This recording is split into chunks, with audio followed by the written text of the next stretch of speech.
we have a special treat today. We have Roy Castleman from the UK here with us. And he has quite the story on how he made it from kind of where he was at, had a couple injuries, and then, of course, like everybody, COVID hit, and how he found cold water exposure, the oxygen advantage, and then where he's kind of gotten now, and weaving mental health into all of that. So I'll leave it to you, Roy, and yeah, welcome. Good morning, Rebecca. So, long story. Firstly, a slight correction. I live in the UK now, but I'm actually from Zimbabwe. So I was born in Zimbabwe, and I lived in South Africa for a long time. And when I went in '96, I came to the UK. And I came to the UK to really give me a better chance at having a life with a career and a job and work, because South Africa got quite difficult in terms of being able to find work. It's massive unemployment in the country. But as we touched on briefly when we spoke, how do I get to be cold water swimming? How do I get to be a Wim Hof instructor and an oxygen advantage instructor at the ripe old age of 50? Well, it's all started in 2015, as I mentioned. And 2015, I enjoy lots of things. I enjoy pushing myself. I enjoy going further than I need to go. I skydive, I scuba dive, I free dive now. I do lots of things. And while pursuing skydiving, I managed to go tunnel flying in Belgium. And I flew into the wall. And tunnel flying is indoor skydiving. We use it as practice to be able to get better at the various skills. And I flew into the wall and I dislocated my AC joint. And being a bloke and not really liking hospitals, I just ignored it. Well, actually, I went straight to the hospital. They said the hospital from Belgium to Chelmsford, which was a 9-hour drive. They said, actually, Roy, you need to have the tendon replaced because your tendon's not there anymore. And I said, well, up and down, don't want to do that. And I left it. So from 2015 to 2020, I had the shoulder, that was getting marginally worse all the time. We then got to COVID and had a year of really sitting around and doing work, but not being nearly as active, not skydiving as much, not tunnel flying as much. And I lost the use of my arm entirely. So I couldn't use my right hand, which is quite scary, actually. It's quite scary. You don't know how much you use it until it's not there anymore, right?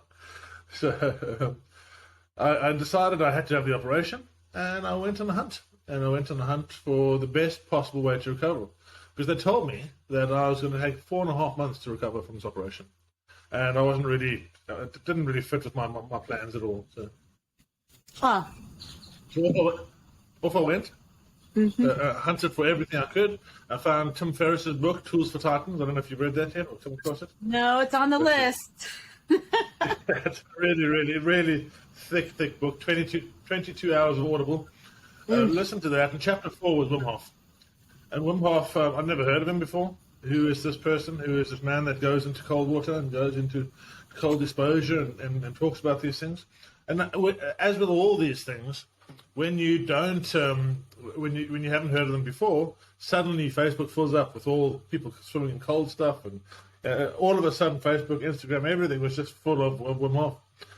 And people, 4 million views, Joe Rogan, all these people that really kind of got into what he's doing. So I thought, there must be something here. I then, as I do with most things, 24th of January 2021, I decided that's it. I'm going to book the operation, 17th of March, and I'm going to get myself as fit and as strong and as healthy and as happy as I can. And I went into it with a gusto. I started out with the Wim Hof Fundamentals program, which was great. Really put me through my paces. I managed to get some cold water exposure in at that point.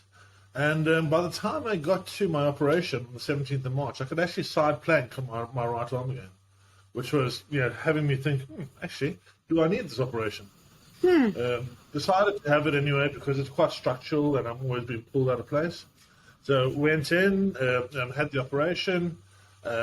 2 weeks later, it's entirely closed. 7 weeks later, I was in the tunnel flying again. 8 weeks later, I was out skydiving in the sky. And after 4.5 months being predicted, I thought I'll take that as a win. And that was my physical input into cold exposure, to breath work, to things that we can do for ourselves to make ourselves better. And then as we went through 2021, I'm a business owner. I have five companies at the moment. I bought another company in Bedford, which is a tunnel, and that was just going horrifically badly with COVID, not being able to work, all these kind of things. And the amount of mental health stress that it put me under was just insane. I've never been in that situation where I couldn't fix something. I was always been able to fix something. I couldn't fix it. And I had to walk away from it, and it really destroyed me. It really kind of destroyed me. I was right at the lowest I've ever been. And I can say categorically, without being able to do the cold water exposure and to do the breath work, I would not be sitting in front of you. It really saved my life. It allowed me to be a little bit clearer, it allowed me to get my head straight, and it allowed me just a little bit of peace from all the noise. You get in, and you have to be present, you have to be in the moment. You can't be with the nagging wife or the boyfriend or the husband or the kids. You just have to be there, focusing on your breathing and making sure that you're being the best you can be right now. That's really my start into it. And then, as I say, my start was for physical, and then I really got involved more deeply, decided to do the Wim Hof Instructor's course, which is out in Poland in the mountains in January, February. So really, really chilly. And it really allowed me to take an entirely different view on life as I go forward. So could we circle back around just really quick with the piece of, I think the importance of what you said as far as saving your life. I've actually seen this happen with a couple clients that I know, and it's easy to gloss over, but it's a very real thing. Could you go into a little bit more on how that played out on a personal level as far as really a tool that stepped in to make sure that you're here today to be able to be the happy, healthy human that you are? Well, I suppose if and I haven't really discussed this in much detail with anyone, but I suppose if I go into it, my starting point was just really throwing money. I've got IT companies that I run in London. I've got 3 IT companies I run in London. Mm-hmm. They've been running since 2002, so the first one was 2002. And they've been fairly successful, allowed me to live a good life. And as I was going into this adventure centre up the road, I ended up being very much trying to save something that wasn't going to be saved. And the more money I put into it, the more time and effort I put into it, the further people got away from me. The further people that I thought were friends weren't friends anymore. When it becomes the death of a company comes, it's quite sad. It's very sad actually, and it also puts an insane amount of pressure on the people at the top. You end up not doing something because you don't know which way to go. You just. I lost £1 million in 2021. So it really pushed me down there. But I was able to get up in the morning and do some breath work. And when I was able to do some breath work, the mornings I was able to do that, my day was 10% better. I was able to get up in the morning, get into my cold shower, and okay, fine, and just clear myself that 5% or 10% or 15% more than I was. And that allowed me to stop the massive slide down into the hole, arrest it, and say, okay, well, what am I going to do? It allowed me to be slightly better that day. And every day that you can be slightly better, every day that you can be slightly, you progress yourself slightly, is a good day. Mm-hmm. And it really got me thinking about how mental health needs to be something we work on. It can't be something that's just, somebody has mental health. It needs to be something we work on. And that's a human condition. It is part of our being. It's the fabric of who we are. Like it's a conversation to be had on a regular basis. We all know we should exercise. We all know we should eat well, and we should exercise our mental health. Mm-hmm. We should make time for it. We should make sure we can understand it.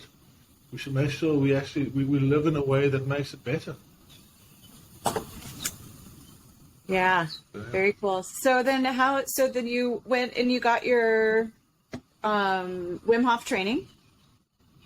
Yeah, so I went and did the Wim Hof Instructor's course. So this first of all, this was I think about a 3 or 4 month video, Zoom, training course where you're getting all the information, a lot of science, a lot of information, and then going off to Poland to meet quite close to Wim's house at the hotel that he has there, and you do a week's worth of training, master module training, where we go through and they come and wake you up at early time in the morning and take you up into the hills and jump into a pretty frozen waterfall.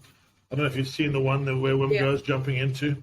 Yeah, that one, which was pretty cool, to be honest. It was pretty awesome. And then from that, it's dark. It's 5 in the morning, 5:30 in the morning. The sun is just coming up.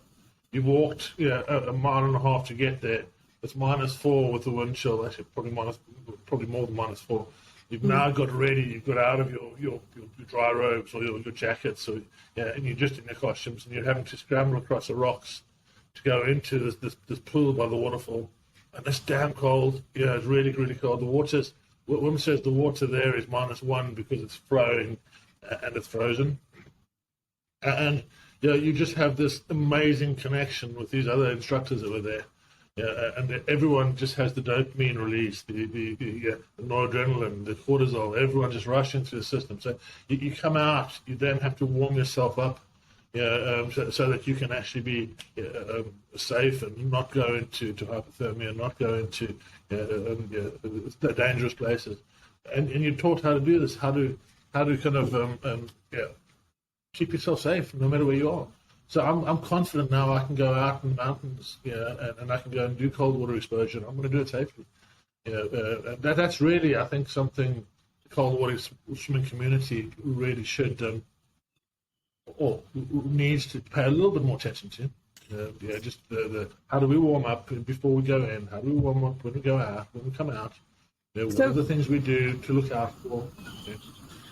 Could you go over maybe some of the safety tips 101 for every, because I know there's a number of people that are just kind of falling into this, because it does come across social media, it does come across, their news feeds, or their have interest in it. How can someone, is there a warm-up period ahead of time? And then how do you stay safe on the back end after you've gotten into freezing cold water?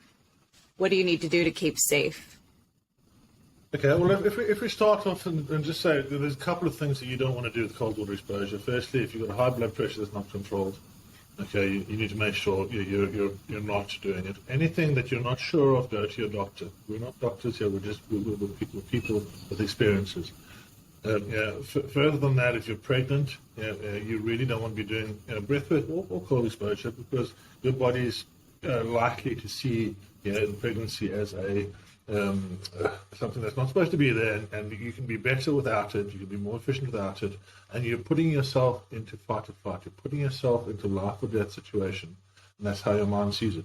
And it's going to prioritize keeping you alive to anything else. So, again, if you're not sure, speak to your doctor.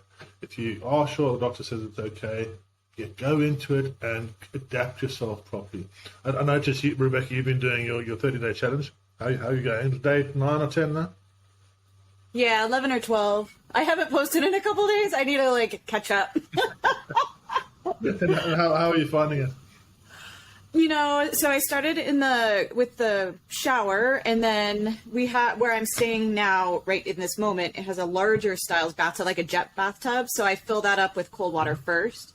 And I found that the plunge piece is much easier for me than the intermittent shower piece.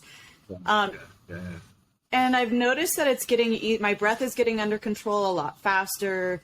And I actually, the last couple days, I've been not dozing off, but daydreaming off, just kind of in la la land. And I'm like, oh my gosh, I'm sitting in a tub of freezing cold water, and I'm just daydreaming. Right. What's wrong with me?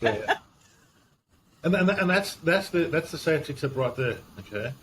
Do this with somebody else. Do it with a very set intention of what you're doing. Put an alarm on that you can't reach, that's going to make a noise. You're going to do it yourself.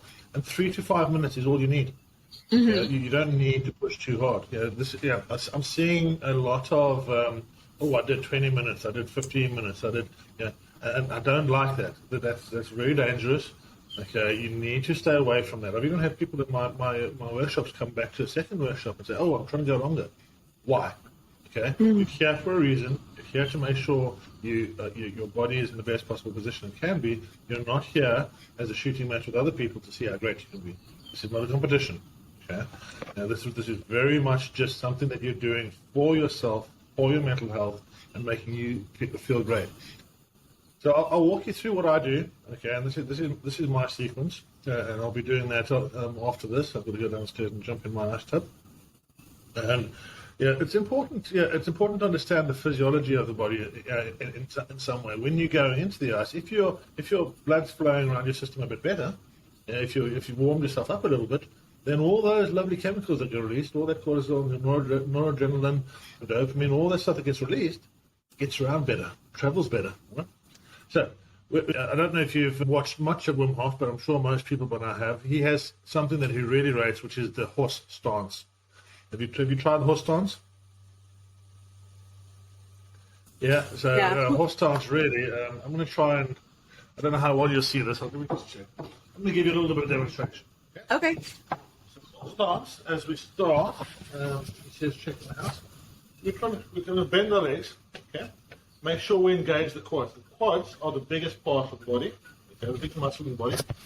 And when you engage the quads, what you end up doing is you end up generating the right amount of heat. And then we start off and we breathe. And you'll notice I'm twisting my chest around my spine. Your intercostal muscles will generate heat, and brown fat will generate heat. And we'll come back to brown fat in a bit. But at the moment, what you can do by breathing, you're moving your chest, you're moving your intercostals, and you're generating heat. So if you're going to be doing a 2-minute ice bath or a 3-minute ice bath, I suggest you do 2 or 3 minutes of horse stance beforehand. I also tend to get my students to do plank, just a little bit more to warm yourself up. Then we get to the point of going in the ice bath. And going into cold exposure, you have to know a few things, okay? There's going to be a cold shock reaction. Until you have the cold water adaptation properly set in, the cold shock will probably be between 20 seconds and a minute. And as we go in, what's the first thing that happens, Rebecca? What's the first thing that goes in? Exactly right. And interestingly, that's how Wim really found out about the breathing and started doing the breathing. Because you went into the water first, had that reaction, and thought, if the water wants me to do that in order to be my best, then how about I do that more? Okay? And I can talk about breathwork all day long. We'll stick with cold exposure. Maybe come back to breathwork some other time. But when you're going into the cold, there's going to be a few things that happen. Firstly, set your intention. Okay? Decide what you're going to do. Make sure you're going to do. You know how long you're going to do. Have your alarm set up. Know where you are. Know you've got some safety in place. I've done 3 or 4 30-minute ice baths. Yeah, unless I've got somebody with me, I'll only do 5 minutes. Yeah, and the reason is just what you said there before. You're in this massive chilly bit of set of water, and your mind just starts going away. Yeah, you're in the moment, you're in the body, mind's not there, you lose time. Okay, yeah, I'll be sitting there, and the longer ice bath, I'm sitting there, I'm looking at it, I'm saying, look at the clock, 10 minutes, look at the clock, 17 minutes. Whoa, what happened? Okay. And if you understand how close you are to hypothermia, this is a dangerous situation, guys. Okay, you don't want to be messing around with it. This is kind of why showers are better, because you can only fall down in the shower. You can't. You're not going to get stuck there. But when you're in the cold exposure, when you're in the dunk, set your intention, set the amount of time you're going to do, set an alarm and a clock so you can see it, and then go next to the ice bath. I'll go next to the ice bath after having done my plank and my horse stance, and I'll do 10 breaths. So filling up a belly, filling up a chest, and just letting go. When you do the breath work, you actually start making your body more alkaline and better preparing you to go in. And then not stopping 10 breaths, I just follow the breath into the water. Okay? So step, and go down and go straight away into it. And then you get your shock, and you make it bigger. Make it more. Make it longer. Then slow it down and make it softer. and then the peace comes. Yeah. And I can actually feel myself getting goosebumps as I'm doing that because my body's used to that breathwork.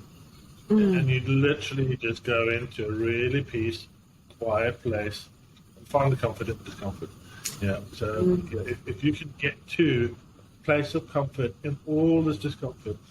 Now, why is it so important for us? Because we have you heard of homeostasis? Homeostasis? So this is a stress that's for your body that's going to make you the best version that you can be, but it's a good stress. And we're giving ourselves a good stress. And time and time again, I've got some amazing stories from some amazing people that have come to the ice bath with me, and they've gone out and they've changed their lives. It's just a little step into the ice bath. One small step for man, one giant leap for everyone that does it. It's a little step into that ice bath, which gives you the confidence to go and do anything you want to do.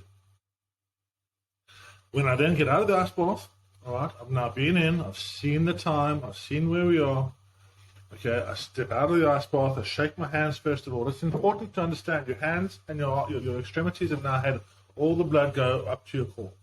Okay, and by the blood going up to the core, what's actually happening is that means the blood's coming away from your peripherals. And as your hands go in the ice, as you go in the ice, the vascular system, it's a massive good cardiovascular workout. The veins and arteries, 120,000 kilometers of veins and arteries will shrink, and the extremities, and they'll send all the warm blood to your core. Now you're sitting with all this warm blood in your core and nothing in the extremities. And you might have noticed when you're in there, at what stage does it start feeling a bit warm for you? What stage, what? Does it start feeling a little bit warm for you? You get this feeling where it gets warm. Yeah, it's about 45 seconds. Okay. So everyone's slightly different in that. But what's happening there is the water temperature in your body, the temperature in your veins is getting down to 10 degrees. And at 10 degrees, the veins, they constrict and they dilate. Okay? So they constrict as you go in, and they dilate as you get to 10 degrees, and warm blood gets sent through those extremities. So your body says, actually, it's getting a bit cold there, so I'll send you some warm blood. Right? And now if you think about it, you've now got millions of little muscles all the way around this vascular system that are working the way they should be. Right? And it's massively good. When I went into my operation before, my blood pressure was insanely high. And strictly speaking, if I was looking at all the right things, I wouldn't have done the method. I then did the method. I did it in a structured way. And by the time I got to my operation, my blood pressure was normal. I do have a question. Being born and raised in Alaska and being very active in the ice climbing community and being outside and skiing, and I've inevitably frostbit the tops of my ears, fingers, and toes. And I notice when I'm in the cold plunge, it is unbearably painful. Like I have to keep my hands and my feet outside of the tub. Otherwise, I lose for hours afterwards. Over the last couple of weeks, I've lost color and it's painful where I've gotten frostbite. So what suggestions do you have? Because I know I'm not the only one going to listen to this that has had frostbite. What would you suggest? There's a condition called Raynaud's, which you may or may not be familiar with. You heard of Raynaud's? So this is the circulation in your hands and your feet. People with Raynaud's suffer and they get really, really, like you're saying, color in the hands and feet. You got white, or it goes blue, or it goes red. And basically, contrary to what you're thinking, what you need to do is go into the cold, but not going into it in the same way. So you want to have an ice bucket. Just start with a cold water bucket. Don't necessarily even go put ice first of all. And put your hands in there for 30 seconds, a minute and a half, 2 minutes. Okay, and then slowly but surely bring the temperature down. And that's going to enable the circulation and the veins and arteries in the hands to be, not arteries, the veins and capillaries in the hand to be properly working again and give you the best chance of repairing that. And if people have just got Raynaud's, what I'm suggesting they do at the moment is go hands for 2.5 minutes in the morning, feet for 2.5 minutes in the evening, and switch it around. Obviously, with frostbite, having had frostbite already in the past, there's potentially something you need to speak to your doctors about. But with Raynaud's, I would say I've got about 25 people that don't have cold hands and feet anymore. Okay, yeah, they do this, they don't suffer from cold hands and feet. Oh, Yeah. that's wonderful. One of the reasons I said to you I'm from Zimbabwe and South Africa is because I'm from a hot climate. Okay, you're from a cold climate, I'm from a hot climate. So I feel the cold so much. I used to feel the cold so badly. I've got a wall of jackets downstairs. And in the last year and a half, I've hardly worn them. I've been to my holidays are Iceland, Norway, Stockholm, Sweden, cold places, Russia, although that's not anymore.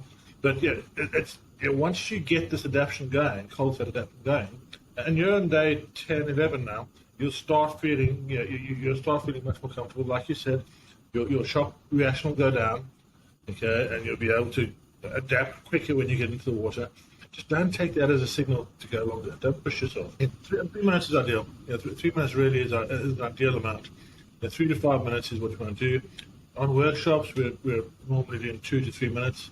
3 at a push if someone's really comfortable. I wanted to make sure to ask you about how are you incorporating this into workshops, or what do your workshops look like? Can people participate? Do they have to be in person because you're kind of far away from a lot of people? Can they be online? Yeah, I'm not doing cold exposure online other than advising people. Although one thing that's really fun to do, next time Wim Hof has a Wim Hof live event, we'll do that. He does a breathwork session and he talks you through how to get into the cold, and that's really fun. I'm doing a fair amount of Zoom calls with breathwork at the moment, and I'm working and doing that. That's really fun. Yeah, you can really blow your mind with breathwork. Have you done much breathwork? Not to the extent that you have. I have incorporated it through martial arts and through yoga practices, but not to the level of like the oxygen advantage approach. Well, I found breathwork through Wim Hof. Wim Hof obviously had a big breathwork component. The way that Wim Hof method works is by looking at the body, seeing what the body is expecting, and then tricking it. Biohacking. So on the breathwork for Wim Hof, you go through a normal hyperventilation stage where you're breathing more than you need. On the out breath, you hold your breath, and because you've got rid of all the carbon dioxide from the hyperventilation, you can hold your breath for longer. And as you're holding your breath for longer, you actually get flooded with adrenaline, noradrenaline, and it makes you get high on your own supply. It's really, really, really good. Having kind of workshops regularly. I've got another one on the weekend. I will have 2 to 3 people that will try be emotional, that have nice emotional release. Okay, I'll have 2 or 3 people that will see lights. On a 10-person, 15-person workshop. So breathing is so powerful. Can you go back to the emotional piece? How is it that, from your perspective, that the breath is able to dive in a little bit deeper and access emotional content that has gotten stuck or lodged in the nervous system or in the tissues of the person? So, if you think about it, all right, what are we? Okay, what are emotions? Emotions are just chemicals. Right? We're a chemical engine. A pretty damn awesome chemical engine, I'll have you know, but we're a chemical engine. That's all we are. And as we go through, we don't breathe properly. So what I want you to do, follow me on this. If you put your hands on the bottom of your ribs over here, okay, and I want you to just breathe through your nose. So breathe through your mouth first. So just lightly through your mouth. Now breathe through your nose. You can see how much more movement you have. So when you breathe through your nose, you diaphragmatically breathe. And your diaphragm sits below your rib cage. It encompasses all of your organs in your stomach, your liver, kidneys, bladder. And when you breathe diaphragmatically, you actually massage all of those organs. You also get blood to them, and you get the blood moving correctly. When we don't breathe diaphragmatically, when we normally breathe at the moment, 70% of us are mouth breathers, and we never get a chance to take those deep breaths. So when we don't take those deep breaths, what we're not doing is we're not getting all of the oxygen, all of the chemicals to everywhere in the body. So the Wim Hof breathing actually goes through the stage of hyperventilating, pumping. It's quite a physical exercise, right?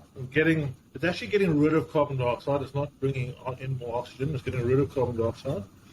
And you have tingling hands, you have tingling feet. You can have yourself lock up in cramps and stuff. But what it's doing is it's agitating all the chemicals. Okay? You've got something where when you give out carbon dioxide, you swap it with oxygen. And your body's mechanism for breathing, your body understands breathing, that it needs to breathe from the carbon dioxide in your system, not from the oxygen that's not there, but from the carbon dioxide that is there. And as a society, we're massively becoming mouth breathers. We breathe into the mouth. We don't breathe through the nose. And as you just saw, when you breathe through your mouth, you have less breath coming in, so you don't have as much movement, and we breathe more. So we breathe more and more and more, and the average person should be breathing 6 liters per minute of breath volume. Right? And by breathing through the mouth, we breathe shallower. We don't breathe all the way down. We breathe more because of what we eat, because of our bodies being a bit more acidic than they should be, because of our environments. And it ends up with us having a massive amount of air that we're breathing, up to 20 liters per minute. We should be breathing 6 liters per minute, and we're breathing 20 liters. If you think about it, if you were to drink, you know we should be drinking 2 liters of water, 3 liters of water a day. If you were to drink 10 liters of water a day, what would happen? You'd actually end up with cell death. You drown your cells if you do it for a long time. You can't drink a lot of water. You can't put more stuff into the body than the body needs. Here we are, 3 times the amount of air into our lungs than we should. In 3 or 4 weeks we die. If we don't drink water in 3 or 4 days, 4 or 5 days, we die. If we don't breathe, in 3 or 4 minutes we die. We should know how to do this properly. So to answer your question, how does this move along the emotions? Emotions are just chemicals, okay, and their chemical gets agitated by moving the stuff around the system, by taking out more carbon dioxide, and pushing the elements through. And some people don't get the emotional response straight away. They might get 4 or 5 sessions later. But everybody that comes out of a workshop, everybody that comes out of a breathwork session, has a light feeling. You just feel that the weight's been lifted from your shoulders. And for me, that's what really makes my day that 10% better. Yeah, no, that makes sense. I always say emotions are supposed to be in motion. They're information in motion. And you're translating it literally to biochemical. So our sedentary lifestyle, if we're sitting and not moving cardiovascularly or respiratory or muscle tissues, if we're just stuck, it would make sense if you're interpreting emotional stress or content as biochemical. It's literally stuck in the tissues or in the lower lobes of the lungs or behind the sacrum, like the movement and breath. And I love what you said, finding the comfort in the discomfort, challenging the biophysiology of the body to be able to flush out these stagnant areas and allow space for more capacity. 15 years ago, I did an NLP practitioner's course, and one of the elements on NLP was really interesting for me. And this was about how your emotions dictate your breath, and your breath dictates your emotion. And one of the exercises we do on that is you will sit with somebody, and I did with my ex-wife at the time, and you match and mirror their breath, their body position, and everything about them. You match and mirror, and they play a video over in the head. So they play a memory over in the head, and you watch them and you match and mirror them. And within 2 minutes of copying exactly what they're doing, you can feel what they're feeling. Okay, and literally every person in that NLP course felt the emotion of the other person they were checking, and to me that was profound. That really was really profound. How can it's on its head, isn't it? And we think, we feel, and therefore we breathe. But no, we breathe and therefore we feel. And if you can take that, the next step, if you can take that further and understand that everything that we do that makes us feel better. Do you have a list of things that make you feel better? And this is what we're encouraging everyone to do. Each of those things will change your breathing. It'll change the amount you breathe. Go for a walk, go to the gym, go do some yoga, do some breath work, do an ice work. All of them change how you breathe. And when you change how you breathe, you change your state. Yes. And state management is so important. That's so important. Yeah. I always explain to people that because as a trauma therapist, we oftentimes will pivot towards those uncomfortable places that are stagnant and capsulized. And the emotion is lodged in this. The emotion is there, right? And then you have the narrative, the mental narrative that goes and holds it into that space. And then from that place, you have your actions, behaviors, and ultimately consequences to those. So through the work that I do with clients is go into that capsulized emotional content. But what I love that you're doing and what the cold water is allowing people to do on their own is to go up in and create movement in the emotional content that's been lodged. So then it kind of breaks away enough to where there's movement again, and that narrative can then relax back and change. It's gorgeous. Yeah. The difference, the variable, the delta V between the temperature is what you're looking for. So while 15 degrees is the de facto, now it's cold, and from 15 degrees below, this is when you get your benefits. If you are actually in a 40-degree country and you're going down 10 degrees, you're still getting a benefit. So the cells on the surface of your skin, they receive the cold. The cold then says, okay, I've now got something that's not great. The body says, 15 degrees, we're now in danger area.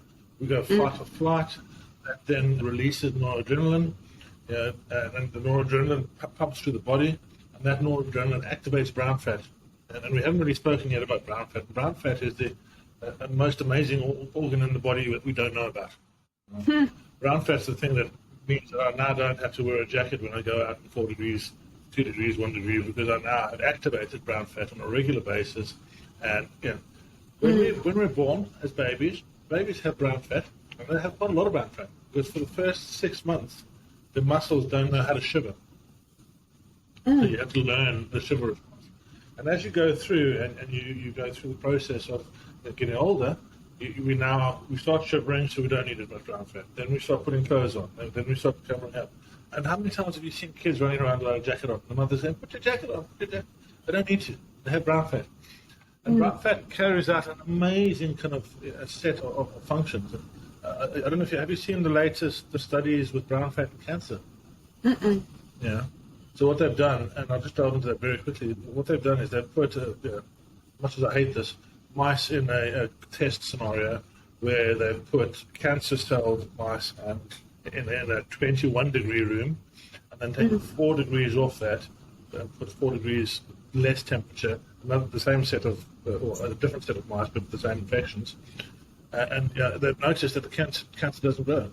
The cells actually start dying because the brown fat that's activated needs glucose, and the glucose gets stolen from the veins and arteries. The glucose and fat is stolen from the veins and arteries to generate heat, and therefore it can't feed the cancer cells.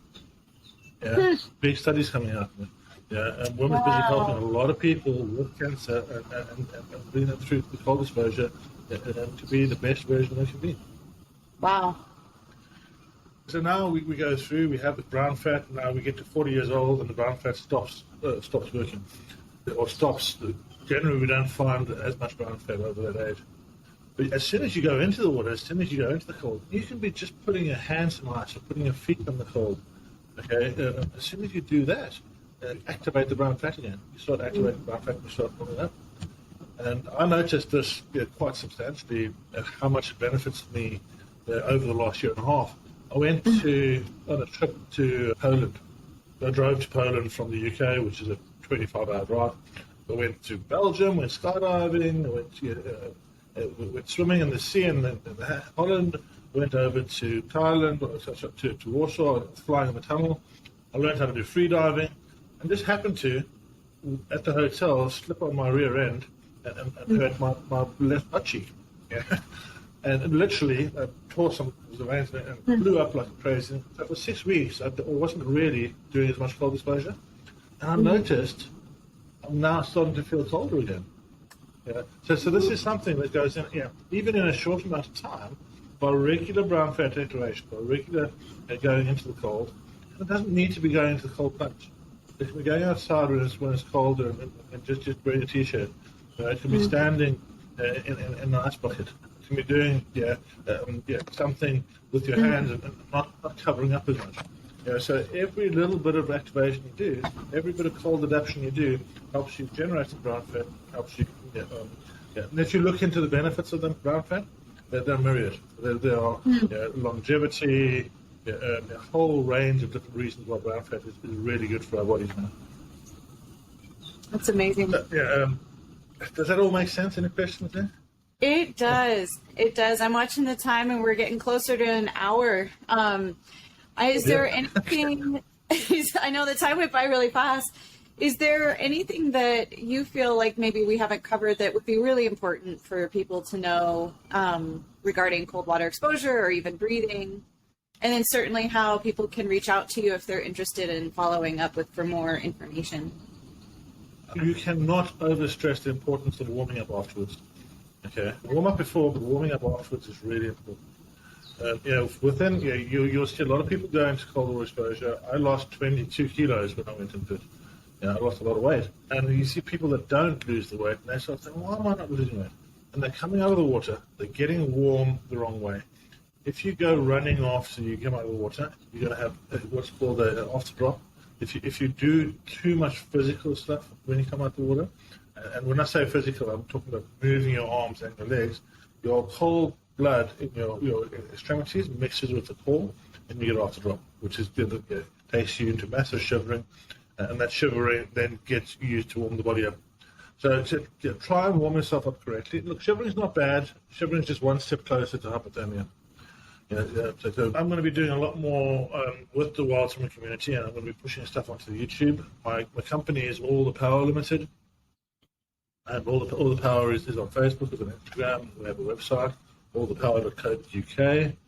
Reach out, get in touch if you have any questions. I think I love speaking about it. Obviously, I'll carry on talking for another 2 hours. Right? I think that this is where humanity has to go. We have to kind of look at breathwork. We have to look at how we can make ourselves better. I have a program I'm bringing out which allows you every day to focus on your mental health in your way.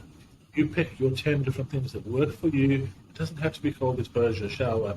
So you pick the things that work for you, and then you make sure you check how you're feeling in the morning, how you're feeling in the afternoon, how you're feeling in the evening, and you do something about it. Because mental health is health. If you don't have mental health, you don't have anything. 100%. Yeah. Well, thank you. Thank you. And I'll make sure to put the links to everything you mentioned down below in the comments.